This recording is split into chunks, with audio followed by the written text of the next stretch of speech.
फैसले की बात वो सब आ रही है। बैलेट पेपर की मांग भी ठुकराई गई, बैलेट पेपर की मांग ठुकराई गई है और उसके बाद वीवीपैट को लेकर सुप्रीम कोर्ट ने खारिज की सभी याचिकाएं। सुप्रीम कोर्ट ने वीवीपैट को लेकर जितनी भी याचिका थी उसको खारिज कर दिया है, बैलेट पेपर की मांग भी ठुकराई है। लेकिन कुछ डायरेक्टिव, कुछ दिशा निर्देश है और वो क्या दिशा निर्देश है वही हम आप तक पहुंचा रहे हैं। और क्या कुछ है जी राजीव, ये न्यायमूर्ति खन्ना ने कहा कि इसका सत्यापन, जब मतलब कोई भी व्यक्ति इसका सत्यापन करा सकता है ईवीएम का, और इसका खर्च जो है उसको उम्मीदवार को वहन करना पड़ेगा। लेकिन अगर वो ईवीएम जो है वो टेम्पर्ड पाई जाती है तो उसका खर्च जो है वो वापस कर दिया जाएगा। जस्टिस दत्ता ने कहा कि किसी भी सिस्टम पर आंख मूंद कर विश्वास करना अनुचित संदेह को जन्म दे सकता है। कुल मिलाकर के राजीव जी ये है कि कुछ प्रूफ करने की उसको कोशिश की गई है, मतलब जो इस समय प्रक्रिया चल रही है उसमें किस किस तरीके से ठीक किया जा सकता है ये करने की कोशिश की गई है। लेकिन पूरे तरीके से चुनाव की जो प्रक्रिया बदलने की मांग थी उसको ठुकरा दिया गया है। यानी जो जिन स्तरों पे बातें आई थी कि कहाँ कहाँ जो है वो उसमें घुसा जा सकता है मशीनों में, उसको लेकर के एक तरीके से कुछ बचाव करने की जो कोशिश की गई है इस आदेश में राजीव जी। बिल्कुल बिल्कुल, कि आप अगर कह रहे हैं कुछ सत्यापन करना, मतदान के 45 दिन तक सुरक्षित रखनी होंगी मशीनें, साफ साफ कहा गया है सील्ड मशीनें रखनी होंगी 45 दिन तक। और अगर आपको कुछ वहां वेरिफिकेशन करवाना है, दोबारा वेरिफिकेशन करवाना है, तो फिर आपको उसके लिए पूरे पैसे, उस वेरिफिकेशन के लिए एक फी का इंतजाम है, वो पैसा देना होगा। और जो उम्मीदवार वेरिफिकेशन करवाना चाहता है, और वेरिफिकेशन में आखिर क्या है, मतलब क्या चीज, क्या डिमांड क्या है? डिमांड ये कि क्या ईवीएम के साथ कहीं कोई टैंपरिंग हुई है, और अगर टेम्पर्ड पाया जाता है तो इस पर जो खर्च है वो खर्च उसे, जो उसने पैसा जमा किया है, ये वापस हो जाएगा। लेकिन एक सवाल ये भी उठता है अमलेंदु जी कि अगर छेड़छाड़ हुई है तो क्या रिजल्ट भी वहां पर जो है, यानी वहां का चुनाव फिर से कैंसिल किया जाएगा, दोबारा मतदान होगा? यह भी एक सवाल तो उठता है। निश्चित तौर पर राजीव जी, हालांकि ये इसमें कहा नहीं गया आदेश में, ये स्पष्ट करना चाहिए था कि इस ऐसी स्थिति में क्या परिणाम जो है वो रोका जाएगा कि नहीं रोका जाएगा। लेकिन जिस तरीके से आदेश आया है कि 7 दिन के अंदर जो है वो आप उसकी जांच करवा सकते हैं, और अगर पाया जाता है तो फिर जो है वो आपको वापस कर दिया जाएगा और उसका सब होगा, तो इससे लगता है ये राजीव जी कि शायद वो फिर पलटा जा सकता है दिया हुआ परिणाम जो उसको सर्टिफिकेट है। लेकिन ये आदेश में चूंकि नहीं है, तो मुझे लगता है कि इसमें माननीय उच्चतम न्यायालय को स्पष्ट करना चाहिए था। लेकिन जो एक बहुत बड़ी जो राजीव जी इसमें सिक्योरिटी की बात आई है वो ये आई है कि जो जहां पे सबसे ज़्यादा संशय होता था कि आप जो है सिंबल लोडिंग यूनिट जो है उसके जरिए आप जो सिंबल लोड करते हैं तो वो सील नहीं की जाती थी मशीन, ये चुनाव आयोग के अधिकारी ने बताया था सुप्रीम कोर्ट में। ये आदेश दिया गया है कि वो करने के बाद आपको वो सील करनी होगी जी, यानी वो सील हो जाएगी। अगर आपने कोई मैलिशियस उसमें प्रोग्रामिंग की है तो उस मैलिशियस प्रोग्रामिंग को फिर वो जांच कराई जा सकती है, लेकिन उस जांच का खर्चा जो है वो उस उम्मीदवार को देना होगा जो इसकी मांग करता है। ये कुल मिलाकर के है, यानी इसका मतलब थोड़ा सा प्रयास जो ये किया गया है कि जो हेरा फेरी जो होती है उसको किस तरीके से थोड़ा सा उस पर अंकुश लगाया जा सके राजीव जी। बिल्कुल बिल्कुल, थोड़ा बहुत अंकुश लगाया जा सके। और यहां पर एक बहुत महत्वपूर्ण कि बैलेट पेपर की मांग को ठुकरा दिया गया है। बैलेट पेपर की मांग, बैलेट पेपर पे वोटिंग करवानी है, ये इस मांग को ठुकरा दिया गया है। मतदान के नतीजे के बाद 45 दिन तक सुरक्षित रखनी होंगी मशीनें, ये कहा गया है। अगर कोई उम्मीदवार टैंपरिंग का अंदेशा करता है, वहां पर शक पैदा होता है कि टैंपरिंग हुई है, तो उस टैंपरिंग के लिए और फिर से जांच के लिए 7 दिनों के अंदर आपको जांच करवाना होगा। और उस जांच में अगर कहीं से ये दिखाई देता है कि गड़बड़ है, तो फिर क्या, यहां एक सवाल उठता जरूर है कि क्या फिर से वोटिंग होगी? तो ये बहुत सारे सवाल हैं, इन सवालों का जवाब यहां ढूंढने की कोशिश कर रहे हैं। और सुप्रीम कोर्ट में फैसला सुनाया जा रहा है इस वक्त, उस फैसले में क्या कुछ निकल के आता है ये हम आप तक बता रहे हैं। और अमलेंदु जी, और क्या कुछ है? बस राजी, अभी फैसला अभी आगे आना, मतलब और उसका विस्तार आना भी बाकी है। लेकिन कुल मिलाकर के अभी ये है कि हाँ, ये आया है कि जस्टिस खन्ना ने चुनाव आयोग से पूछा है कि एग्जामिन करने के लिए सजेशन मांगी है कि इलेक्ट्रॉनिक मशीन को जो वोट काउंटिंग पेपर स्लिप है उसको जो है वो सिंबल के साथ जो है किस तरीके से बार कोड जो है वो प्रत्येक पार्टी को दिया जा सकता है, ये जो है पूछा गया है राजीव जी कुल मिलाकर के। और जस्टिस खन्ना जो कह रहे हैं कि सभी सिंबल लोडिंग जो मशीन है उसका प्रोसेस होने तक ईवीएम को जो है मतलब 1/5/24 के 5 the symbol loading should be, मतलब ये सारी सिंबल मशीनें जो है वो उसको सील करना होगा, उसको सुरक्षित रखना होगा 1 मई 2005 के बाद उसको लगातार, और कैंडिडेट जो है वो अपने प्रत्याशियों को भेज करके उस पर जो है सील जो लगेगी उस पर जो है वो साइन करेंगे। ये जो है आदेश राजीव जी अभी आया है।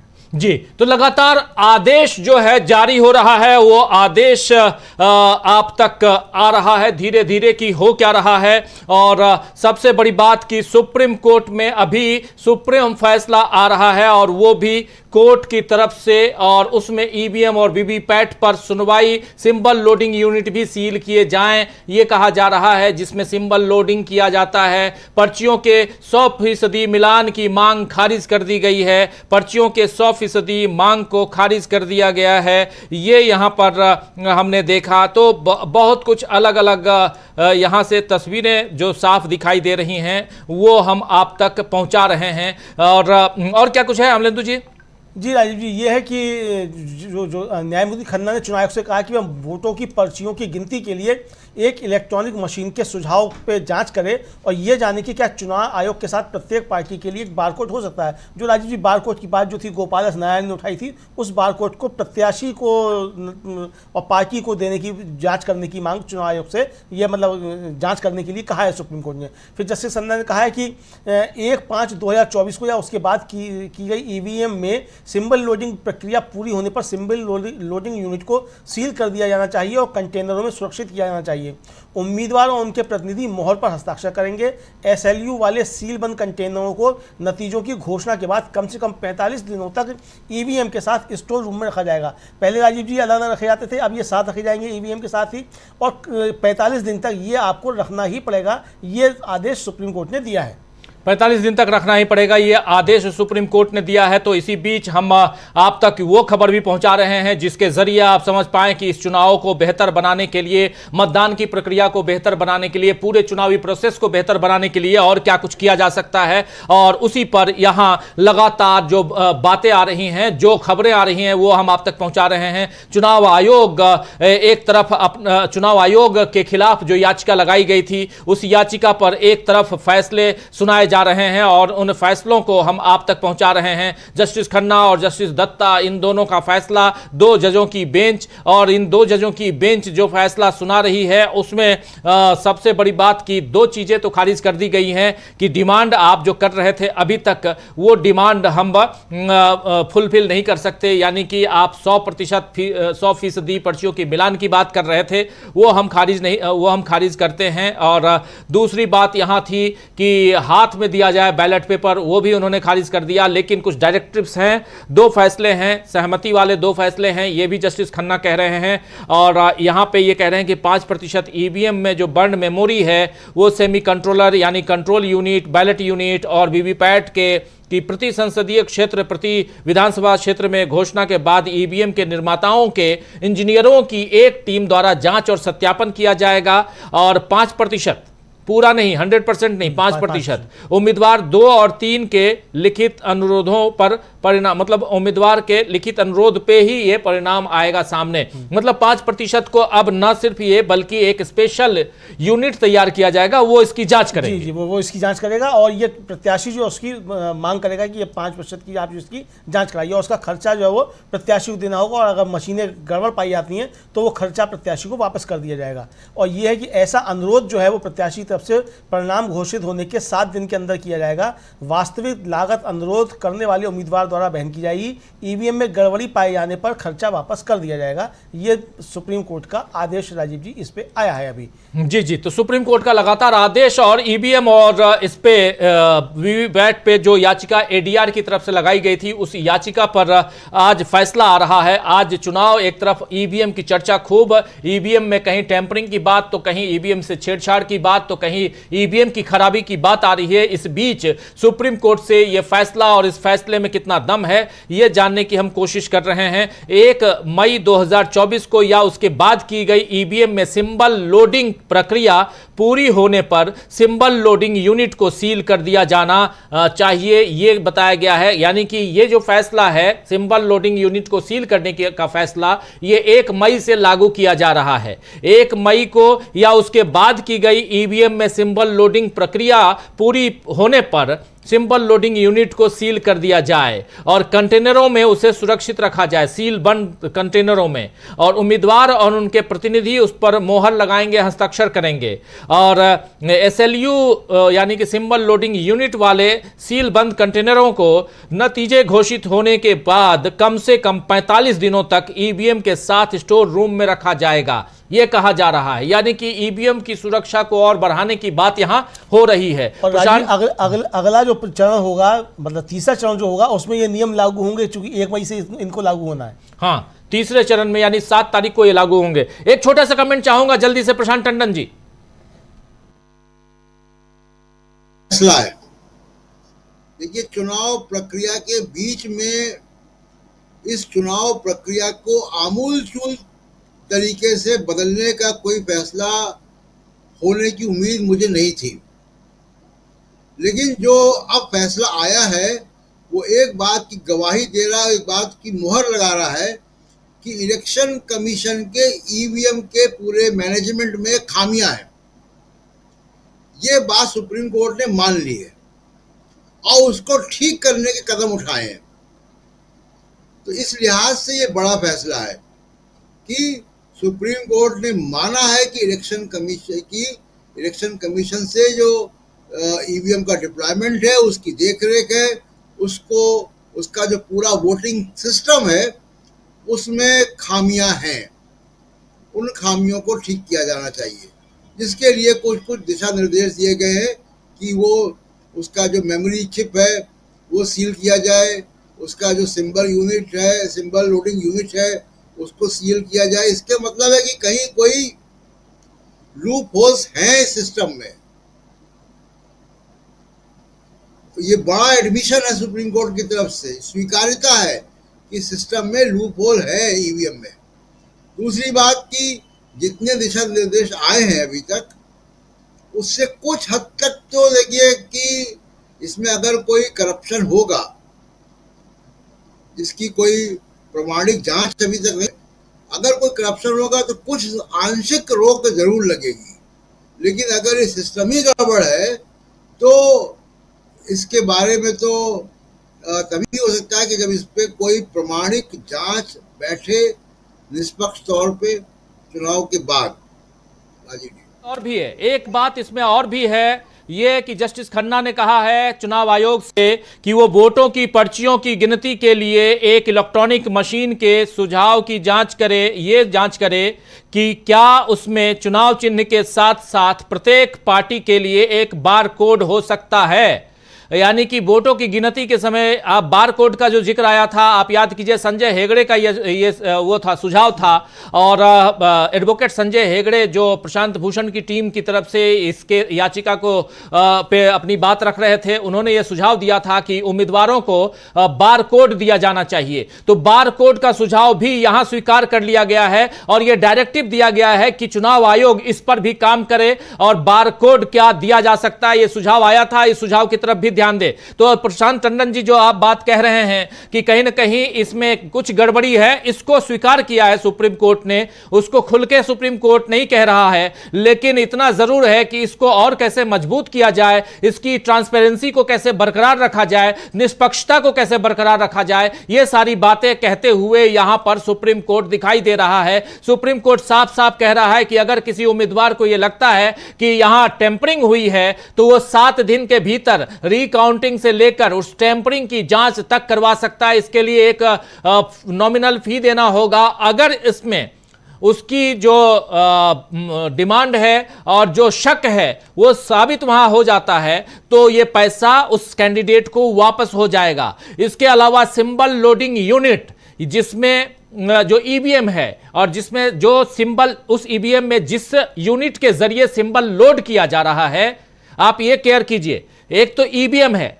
लेकिन EVM में सिंबल लोड करने के लिए बार बार सुप्रीम कोर्ट पूछ रहा था कि आप कैसे लोड करते हैं, तो जो लोडिंग यूनिट है, कंट्रोलर है, उस जो कंट्रोल क्या बोलते हैं उसको अमलेंदु जी, कंट्रोल यूनिट जो है, कंट्रोल यूनिट है, उसको सिंबल अपलोड करते हैं, कंट्रोल यूनिट उससे जुड़ी होती है, उसको सील बंद करके रखना है। और चुनाव की प्रक्रिया खत्म होने के 45 दिन तक जी उसको एक कंटेनर में सील बंद रखना है। न सिर्फ सील बंद रखना है, बल्कि उस पे उम्मीदवारों के सिग्नेचर होना चाहिए, सील्ड होना चाहिए वो, और ये 45 दिन तक कम से कम रखना है। तो ये जो डायरेक्टिव है, ये बहुत इंपॉर्टेंट डायरेक्टिव है जो यहां से आ रहा है। यानी सुप्रीम कोर्ट ये मान रहा है कि गड़बड़ियां हो सकती हैं और उसको कैसे सुधारा जाए, ये सबसे बड़ी बात है। एक अहम फैसला है ये अमलेंदु जी। जी बिल्कुल राजीव जी, बहुत अहम फैसला है। और सबसे बड़ी बात यह राजीव जी की जो बात की जा रही थी, जो प्रशांत भूषण ने तक रखे थे अपने, जहां से उन्होंने शुरुआत की थी, वो यही कहा था कि भाई जब आप सिंबल उसमें अपलोड करते हैं, उस अपलोड करते समय ही आप उसमें मैलिशियस प्रोग्राम कर सकते हैं। चूंकि वो लैपटॉप के जरिए डाटा केबल से जो अपलोड किया जाता है, इसका मतलब बाहरी उसमें कनेक्शन होता है और वो लैपटॉप से जुड़ा होता है, तो आप उसको कर सकते हैं। तो ये प्रोग्रामिंग आप इसमें कर सकते हैं। अभी तक राजीव जी ईवीएम की जांच कराने की कोई व्यवस्था नहीं थी, ईवीएम की आप जांच नहीं करवा सकते थे। सुप्रीम कोर्ट का ये आदेश बहुत बड़ा है कि अगर आपको शक होता है कि ईवीएम टैंपरिंग की गई है, तो आप ईवीएम की जांच करवा सकते हैं। उस जांच का खर्चा जो उम्मीदवार को देना होगा, राजीव जी खर्चा बड़ी बात नहीं है, खर्चा दे दिया जाएगा। लेकिन अगर ईवीएम की टैंपरिंग हो रही है और कहीं ये संदेह पैदा हो रहे हैं कि ईवीएम की टैंपरिंग है, तो अब वो जांच हो सकती है। ये बहुत बड़ा क्रांतिकारी राजीव जी एक तरीके से फैसला है। चूंकि जैसा प्रशांत जी ने कहा कि बीच चुनाव में कोई इस तरीके का आदेश नहीं आ सकता था कि पूरी की पूरी चुनावी प्रक्रिया बदली जा सके, लेकिन जो चुनाव आयोग से कहा गया है कि आप इसको देखिए कि बारकोड इसमें किस तरीके से दिया जा सकता है, आप इसकी जांच कीजिए। इसका मतलब राजीव जी इस लोकसभा चुनाव के बाद इसमें और ज्यादा सुधार होंगे, सुप्रीम कोर्ट के आदेश पर ही होंगे। फिलहाल जो सुप्रीम कोर्ट ने आदेश दिए हैं, वो आदेश एक तरीके से कहा जाए इस बीच चुनावी प्रक्रिया में गड़बड़ियों को रोकने की दिशा में एक बड़े कदम है। निश्चित तौर पर बहुत सी गड़बड़ियां अब रोकी जा सकती हैं, और अगर कोई गड़बड़ी करता है तो गड़बड़ी पकड़ी जा सकती है और उस गड़बड़ी की जांच करवाई जा सकती है। ये आदेश अब सुप्रीम कोर्ट की तरफ से राजीव जी आ गया है। चुनाव घोषित होने के 7 दिन के अंदर संबंधित प्रत्याशी जो है, जिसको उस पर आपत्ति है, वो उस पर आपत्ति कर सकता है, उसकी जांच करवा सकता है। जब सिंबल लोडिंग यूनिट सील की जाएगी, उस समय प्रत्याशी को उस पर अपने दस्तखत करने होंगे। यानी कि राजीव जी जिस समय अपलोड किया जाएगा, उसके सामने क्या अपलोड किया गया ये होगा, और अगर कुछ गड़बड़ होती है उसमें, तो वो चीज़ भी सामने आ जाएगी कि इसमें गड़बड़ी हुई थी। इसका मतलब कि उसमें कोई डिफॉल्ट था, प्रोग्रामिंग कोई गड़बड़ की गई थी उसमें। कुल मिलाकर के ये चीज़ जो है मुझे लगता है काफ़ी ज़्यादा फिलहाल जो है वो काफ़ी क्रांतिकारी कदम हो सकता है, और बहुत से लोगों के सीने पे सांप लौटने लगे होंगे राजीव जी इस आदेश के आने के बाद। बिल्कुल बिल्कुल सही आप कह रहे हैं, बहुत से लोगों के सीने पे सांप लौटने होंगे। बहुत सारा आदेश, डायरेक्टिव यहां पे सुप्रीम कोर्ट की तरफ से। दोस्तों आज चुनाव का दिन, स्क्रीन पे आप चुनाव की चीजें देख रहे हैं। सेकंड फेज का मतदान, दूसरे चरण में कहां कितनी सीटें, किन किन सीटों पर 9 बजे तक कितने प्रतिशत वोटिंग, ये सब कुछ आप स्क्रीन पे देख रहे हैं। महामुकाबला कहां कहां है, इन महामुकाबला में कौन कौन से महानुभाव उम्मीदवार चुनाव लड़ रहे हैं, ये सब कुछ आप स्क्रीन पे देख रहे हैं। लेकिन उसके साथ साथ एक तस्वीर स्क्रीन पे और भी आ रही है, हम 4 लोगों के बाद में बगल वाले विंडो में, और वो है सुप्रीम कोर्ट। सुप्रीम कोर्ट से एक सुप्रीम फैसला, देश का तिरंगा यहां लहराता हुआ तस्वीरें आप देख रहे हैं। लेकिन यही देश के तिरंगे के आन बान शान के नीचे जो बातें, जो गड़बड़ियां पैदा की जाती हैं, उन गड़बड़ियों को कैसे दुरुस्त किया जाए, यहां पर उसको लेकर फैसला सुनाया जा रहा है। और एक हाई कोर्ट में भी फैसले का इंतजार रहेगा। वहां याचिका लगी हुई है नरेंद्र मोदी के खिलाफ कि उन्हें 6 साल तक चुनाव लड़ने, वोट देने, इन अधिकारों से वंचित किया जाए, क्योंकि उन्होंने धर्म के नाम पर और जाति संप्रदाय के नाम पर उन्होंने वोट मांगा है। उस पर भी क्या कुछ आता है, उसमें सुनवाई का क्या कुछ होती है, वो तो हम आप तक पहुंचाएंगे। लेकिन सुप्रीम कोर्ट से जो कुछ आ रहा है उसमें आप देखिए एक महत्वपूर्ण बात आ रही है कि सुप्रीम कोर्ट ने 2 चीजों को, कि सुप्रीम कोर्ट ने साफ साफ कहा है कि अब बैलेट पेपर की ओर नहीं जाना चाहिए, इसको इन्होंने खारिज कर दिया। दूसरा, आज की तारीख में 100% वीवीपैट की काउंटिंग हम नहीं चाहते हैं, इसको भी अभी उन्होंने खारिज कर दिया। तो ये दोनों खारिज। अब इसके बाद डायरेक्टिव, वो इंपॉर्टेंट है, और ये डायरेक्टिव क्या आने वाले समय में 100% की तरफ लेके जाएगा, 100% काउंटिंग की तरफ, या ये डायरेक्टिव 100% काउंटिंग नहीं बल्कि 5% काउंटिंग जो है उसको भी खत्म करने की तरफ है, कि पूरे के पूरे निष्पक्ष चुनाव की प्रक्रिया हो, और क्या निष्पक्षता के साथ ये चुनाव करवाया जा सकता है, और इसके लिए बारकोड की व्यवस्था होनी चाहिए। ये कहा गया है 1/5/2024। आज तारीख है 26/4/2024, यानी आज से ठीक चौथे 4 दिन बाद 30 तारीख को ये महीना खत्म अप्रैल का, और 1 मई से चुनाव की प्रक्रिया में एक सुधार का आदेश दे दिया गया है। और वो सुधार ये है कि आप जब ईवीएम में सिंबल लोड करते हैं तो जिस यूनिट के थ्रू आप सिंबल लोड करते हैं उस यूनिट को सील बंद कंटेनर में रखेंगे।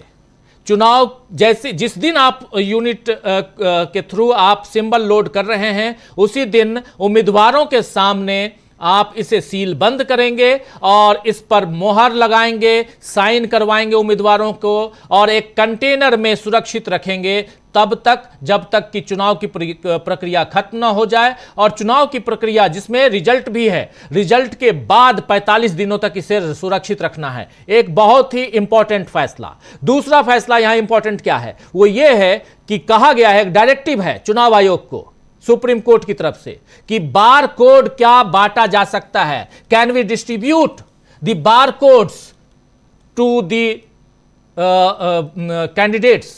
ये जो कहा गया है ये बहुत इंपॉर्टेंट है। इसलिए इंपॉर्टेंट है कि अगर उम्मीदवारों को बार कोड दे दिया जाता है तो उसकी काउंटिंग कैसे होगी, इस प्रोसेस को भी देखें। ये भी कहा गया है डायरेक्टिव में। तो अब बार कोड आप जानते हैं ये वही है, पेटीएम करो और बाकी करो में जो आपको स्कैन करके पैसा लेते हैं, और कई अब वेबसाइट्स के भी बार कोड आते हैं। तो ये जो बार कोड है वो बार कोड यहां पर डिस्ट्रीब्यूट करने की बात, उससे भी रोका जा सकता है इस धांधलियों को, गड़बड़ियों को। और तीसरी बात यहां इंपॉर्टेंट कि अगर किसी उम्मीदवार को लगता है कि टैंपरिंग हुई है, छेड़छाड़ किया गया है, तो फिर वो उम्मीदवार 7 दिन के अंदर कुछ नॉमिनल पैसे खर्च करके और वो दे सकता है, यानी वहां डिमांड क्रिएट कर सकता है कि इसको जांचा जाए, परखा जाए। जांच परख में अगर उसकी बात यानी उसका जो शक है, आशंका उसकी वो फुलफिल वहां दिखाई देती है तो फिर क्या होगा, तो ये होगा कि उसका पैसा वापस हो जाएगा। लेकिन हम चारों लोगों का सवाल यहां पे है कि क्या उस जगह का मतदान यानी कि जिस बूथ पे ऐसा हुआ है, जिस सीट पे ऐसा हुआ है, वहां फिर से वोटिंग होगी? ये एक बड़ा सवाल है। इसका जवाब क्या आया अभी तक अमलेंदु जी? नहीं राजू जी, अभी तक तो इसका जवाब नहीं आया है, लेकिन मुझे लगता है कि जो पूरा आदेश आएगा तो उसमें हो सकता है कि इस पर कुछ डायरेक्शन दिए गए हों, और नहीं दिए गए होंगे तो इस पर डायरेक्शन फिर मांगा जाएगा सुप्रीम कोर्ट से। याचिकाकर्ता जाएंगे कि भाई ये तो स्पष्ट कीजिए कि उसके बाद चुनाव का क्या होगा। मतलब अगर आपने घोषित कर दिया है और उसमें गड़बड़ी पाई जाती है, वो पकड़ में आ जाती है, तो उसके बाद चुनाव का क्या होगा? निरस्त किया जाएगा, दोबारा वोटिंग होगी, दोबारा काउंटिंग होगी, मशीनें फिर से चेक की जाएंगी, क्या होगा? ये कुल मिलाकर के इस पर अभी तक तो स्पष्ट नहीं आया राजू जी। लेकिन हो सकता है कि पूरा जब फैसला है तो उसमें कुछ बातें इस पे भी ध्यान केंद्रित हो। क्योंकि जब हम लोगों का ध्यान जा रहा है तो जाहिर सी बात है कि माननीय जजों का भी जो है इस पे ध्यान गया होगा। क्योंकि तमाम सवाल जो आए हैं, जो आदेश आया राजीव जी, ये सारे बिंदु सुप्रीम कोर्ट ने खुद उठाए थे, उन बिंदुओं के आधार पर फैसला आया है। इसमें से किसी भी बिंदु पर जो राजीव जी आया है फैसला, वो याचिकाकर्ता की कोई इसमें मांग नहीं थी। याचिकाकर्ता तो सीधे सीधे 100% वीवीपैट पर्ची की जांच कराने की बात कर रहे थे, गिनती कराने की बात कर रहे थे। वो सिर्फ इसके लिए गए थे कि 100% जो गिनती कराई जाए। लेकिन याचिकाकर्ताओं की वो मांग खारिज करते हुए सुप्रीम कोर्ट ने जो डायरेक्टिव्स जारी किए हैं, वो डायरेक्टिव्स सुप्रीम कोर्ट ने जो जिस तरीके से अपने सवाल उठाए थे कि मशीनों में कहाँ कहाँ गड़बड़ियाँ हो सकती हैं, मशीनें किस तरीके से सील होती हैं, किस तरीके से सील नहीं होती हैं, ये भी आ गया था कि जो सिंबल लोडिंग यूनिट है वो सील नहीं की जाती है, और लैपटॉप जो है वो उसको इस्तेमाल किया जा सकता है, उस पर इस्तेमाल करने पे कोई पाबंदी नहीं है। अब कह दिया गया है कि नहीं, आपको वो तुरंत सील करना होगा और 45 दिन तक चुनाव होने के बाद 45 दिन तक आपको उसको सुरक्षित रखना होगा। यानी कि अगर कोई गड़बड़ी की आशंका होती है, कोई अगर आपने वहाँ से मैलिशियस प्रोग्रामिंग उसमें आपने अपलोड की है, तो अगर किसी को शक और शुबा होता है तो उसकी जांच करवाई जा सकती है और वो चीज़ पकड़ में आ सकती है। राजीव जी, ये बात जो है अब ये स्पष्ट एक तरीके से हो गई है। तो काफ़ी कुछ जो है फिलहाल जो है वो रोकने की कोशिशें सुप्रीम कोर्ट की तरफ से की गई हैं कि जो गड़बड़ियाँ हो सकती हैं उनको किस तरीके से इस समय जो है, इस चुनाव के बीच में जो है, लोकसभा चुनाव 2024 का जो है, इसमें किस तरीके से रोका जा सकता है। बाकी मुझे लगता है कि आगे आने वाला समय जब आएगा, ये इस याचिका पे और आगे भी बात चलेगी और तमाम और से डायरेक्टिव्स जो है वो और आगे आएंगे। बिल्कुल, इस फैसले को पूरा पढ़ना होगा। लेकिन इस फैसले में जो बातें कही गई हैं, एक तो 2 जजों की बेंच, दोनों जज जो हैं अलग अलग फैसला, और उसमें दोनों के अपने मत भिन्नता थी। यहां पे ये बताया जा रहा है कि दोनों जजों में मत भिन्नता थी। एक जज दूसरे जज से सहमत नहीं थे, लेकिन ये दोनों जज इस बात पे सहमत थे कि 100% वीवीपैट का सत्यापन यानी काउंटिंग की जो बात है उसको हम खारिज करेंगे। इस पे वो लोग सहमत थे। सहमत इस बात पे भी थे कि हम बैलेट पेपर पे नहीं जाएंगे, इस पे दोनों सहमत थे। लेकिन कुछ असहमति थी जो डायरेक्टिव्स हैं उस पे, और इसीलिए जस्टिस दत्ता ने यहां कुछ नहीं बोला। जस्टिस दत्ता चुप रह गए, उन्होंने अपनी जो असहमति है वो जाहिर कर दी है। तो देखिए दो जजों की बेंच, मुझे ऐसा लगता है प्रशांत जी और डॉक्टर प्रकाश हिंदुस्तानी जी कि ये दोनों जजों की जो ये बेंच है, इसके बाद ये डिमांड उठेगी कि इसको बड़े बेंच की तरफ ले जाया जाए, संवैधानिक बेंच की तरफ ले जाया जाए। और शायद ये बड़े बेंच की तरफ भी ये मामला जाएगा, क्योंकि आज ही शाम को जिन वकीलों ने इसके बारे में प्रोटेस्ट किया था वो फिर से 6 बजे पत्रकारों को उन्होंने प्रेस वार्ता के लिए बुलाया है। तो इसका मतलब शाम 6 बजे के बाद से एक नए आंदोलन की तैयारी होगी। लेकिन इसमें 2 डायरेक्टिव महत्वपूर्ण है। पहला डायरेक्टिव कि दोनों, मतलब सबसे पहले कि 100% ईवीएम और वीवीपैट के सत्यापन की याचिका को खारिज कर दिया गया। यहां से कहानी शुरुआत होती है, यहां खत्म नहीं होती है कहानी, यहां से कहानी की शुरुआत होती है। पहली बात जो डायरेक्टिव है कि 1 मई 2024 को या उसके बाद की गई वीवीपैट में सिंबल लोडिंग की प्रक्रिया पर सिंबल लोडिंग यूनिट को कंटेनरों में सील बंद करके सुरक्षित रखा जाना चाहिए, पहली बात। और उम्मीदवार या उनके प्रतिनिधि द्वारा उस पर सिग्नेचर और मोहर होना चाहिए। मोहर भी सिग्नेचर भी, दोनों, उम्मीदवार और प्रतिनिधि, सिर्फ सिग्नेचर नहीं, मोहर भी। तीसरी बात कि सिंबल लोडिंग यूनिट वाले सील बंद कंटेनरों को रिजल्ट की घोषणा के बाद कम से कम 45 दिनों की अवधि के लिए ईवीएम के साथ स्ट्रांग रूम में रखा जाएगा। ईवीएम के साथ स्ट्रांग रूम में रखा जाएगा। इन्हें खोलकर ईवीएम की तरह ही जांचा परखा और निपटाया जाना चाहिए। ईवीएम को जैसे खोलते हैं वैसे ही, और ईवीएम खोलने के लिए भी कुछ नियम कायदे